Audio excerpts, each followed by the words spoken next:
Stay updated with the latest in tech, science, culture, entertainment, and more by following our Telegram channel here. A couple of years ago, for reasons that have never been quite clear to me, the tech world seized on the idea that foldable screens are the future. This movement has, so far, yielded things like the botched Samsung Galaxy Fold, its improved but wildly expensive successor, and a Motorola Razr revival that made disgusting noises when you tried to bend the screen. In other words, foldable devices have done little to advance the notion that they're the future of technology. Lenovo's recently released ThinkPad X1 Fold may be notable for being the first foldable Windows PC, but it still doesn't buck that trend. This is an astoundingly ambitious hybrid tablet laptop with a price tag to match. You'll spend a minimum of $2,500 United States dollars on this bending bad boy. On paper, this can be a work laptop, a propped-up streaming device, or a tablet complete with a pressure-sensitive stylus. The ThinkPad X1 Fold can do so many things in so many ways, but almost none of that is actually enjoyable for the user. It's got class, I'll give it that. The leather exterior is a genuinely nice feature. In the spirit of fairness, I'll start with the device's physical construction, in arguably its best quality.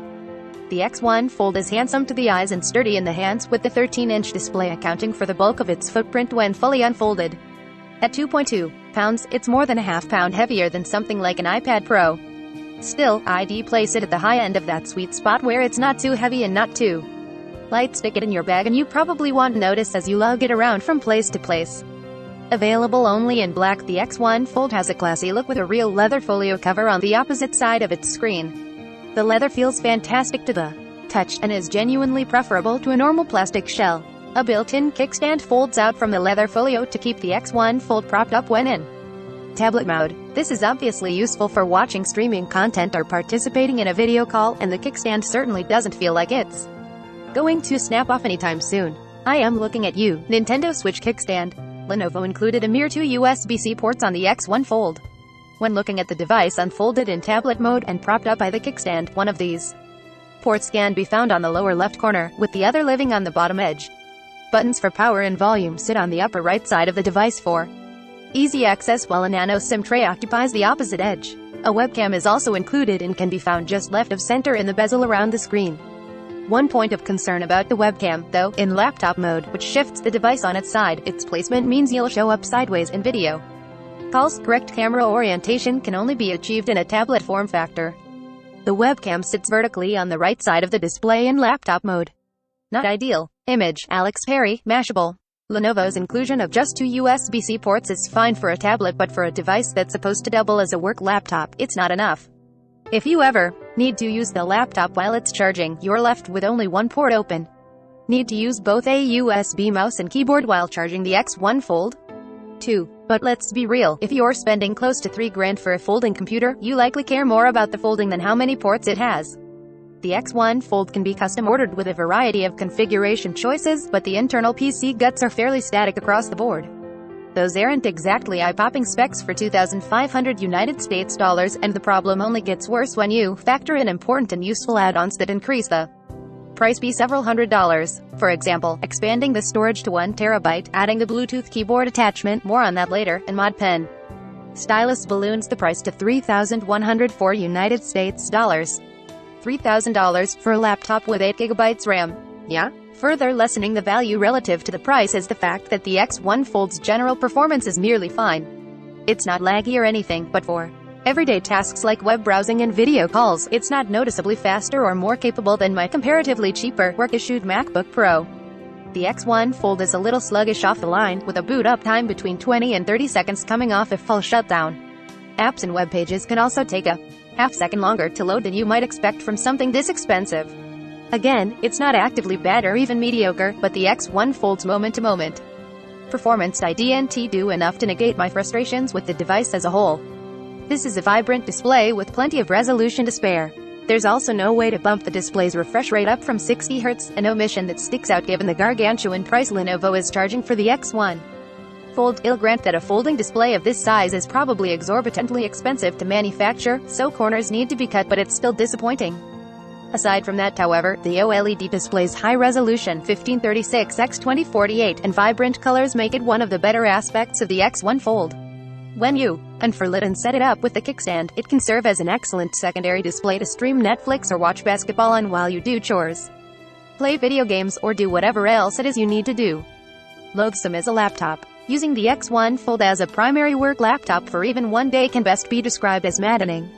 You do this by folding the screen clamshell style in, magnetically attaching the Bluetooth keyboard, the $365 optional purchase, atop the lower half of the screen.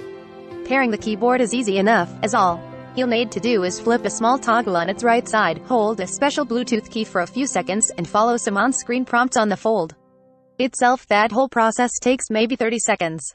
It's what happens after that brings the pain. Attaching the keyboard obscures half of the 13.3-inch display, effectively making the X1 Fold closer in size and shape to a netbook than a regular laptop. That big, nice-looking display I talked about earlier instantly becomes cramped and difficult to use in laptop mode. It can barely even fit a Windows taskbar. With just a few items on it, you don't get a ton of screen space to work with in laptop mode. Image, Alex Perry, Mashable. And then there's the keyboard. Oh, the keyboard. What can I say? It's excessively tiny, for one.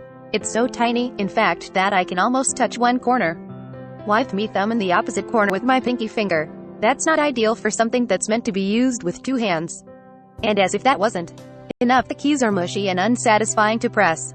Lenovo also made some minor, but aggravating, shifts to key placement, presumably to account for the keyboard's small size. For instance, the colon, semicolon, and apostrophe quotation mark buttons sit right above the Enter key instead of to its left. I have been typing on keyboards with those keys in the latter position for 20 years. There is no world in which I can train my brain to accept this change. Hate it. The keyboard also comes with a touchpad on the bottom that is by no small margin the worst touchpad I have ever used. It's horizontally shorter than my index finger, just to give you an idea of how minuscule it is. So good luck doing anything that requires two fingers at once, like scrolling or zooming. All sorts of commands work, but the touchpad is so small that it's hardly comfortable to use. Even more troubling than its size is how finicky the touchpad is.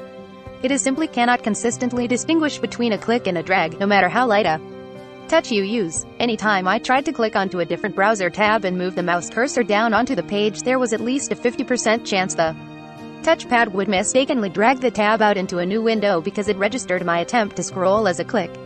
The compromised display when in laptop mode, atrocious keyboard, and nearly useless touchpad all conspire to make just one day of using the X1 Fold as a primary work machine more than enough for me.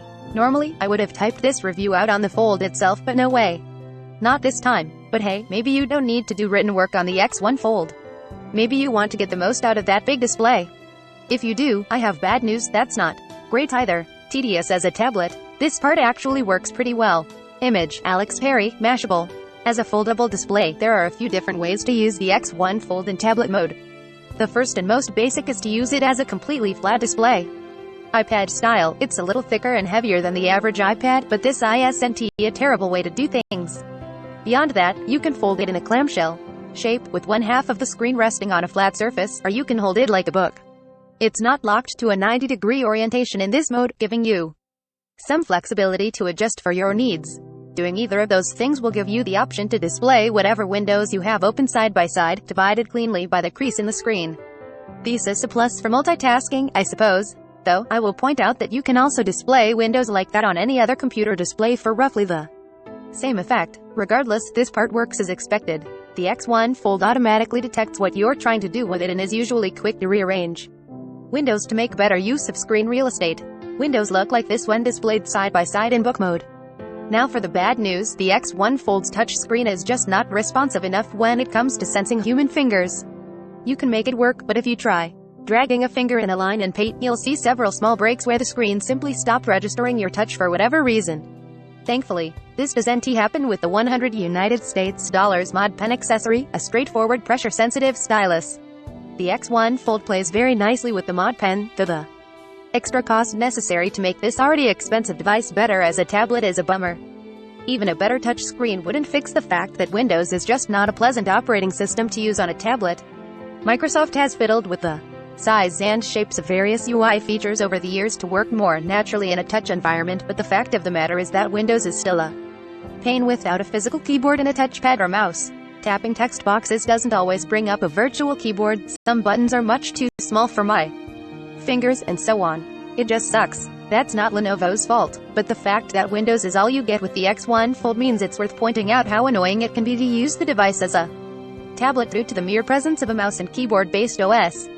Every problem I've listed above also came with the assumption that the X1 Fold functions at all, which, if you can believe it, was not a guarantee in my time with it.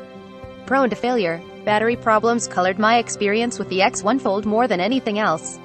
To be clear, I don't simply mean a lack of battery life, though that's certainly something to call out with this device. Lenovo rates the X1 Fold for somewhere around 8 to 10 hours on a charge, but I couldn't stretch it that far. In one work morning, when all I did with the X1 Fold was attend 2 video meetings, it went from 100% to 30% power by lunchtime. That was also without using the Bluetooth keyboard, which surely uses at least a little extra juice to run.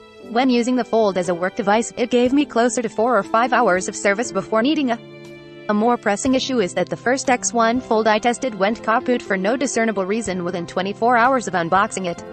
The device worked fine for a day, but by the next morning, with the device plugged in overnight, it couldn't draw power at all.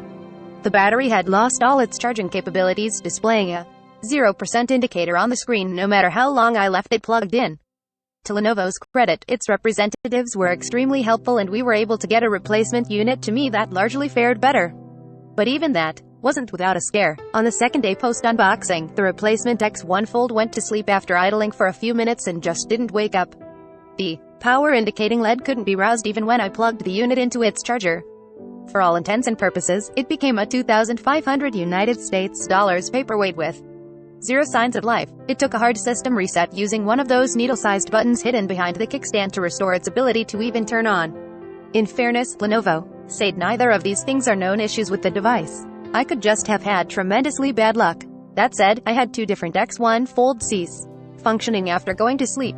On those grounds alone, it's incredibly difficult to recommend that anyone spend such a large amount of money on this misplaced ambition. Foldable devices aren't ready for prime time yet. We didn't need the X1 Fold and its various shortfalls to know that. It's just the unlucky one that got to be the example of why that is this time. A foldable laptop tablet hybrid that you can use in a bunch of different ways by manipulating the shape of the screen itself is ambitious, sure, but so is trying to jump so high that you reach the moon. Ambition is nothing if the end result doesn't solve long-standing problems, create fascinating new possibilities, or even work on a basic level. Lenovo's ThinkPad X1 Fold doesn't rise to the occasion in any of those senses. The part where you toy around with the bending screen works, but it's not transformative enough to justify the exorbitant cost. The Bluetooth keyboard that turns the tablet into a laptop is a nice idea that's hamstrung by being sized for ants. A mediocre touchscreen, poor battery life, and worrying hardware failures all add up to the conclusion that you should just ignore this novelty and get a regular tablet or laptop for the time being. Cover image sourced from Prayuth Khan Socha Praya Chan Ocha and Chiang Rai Times.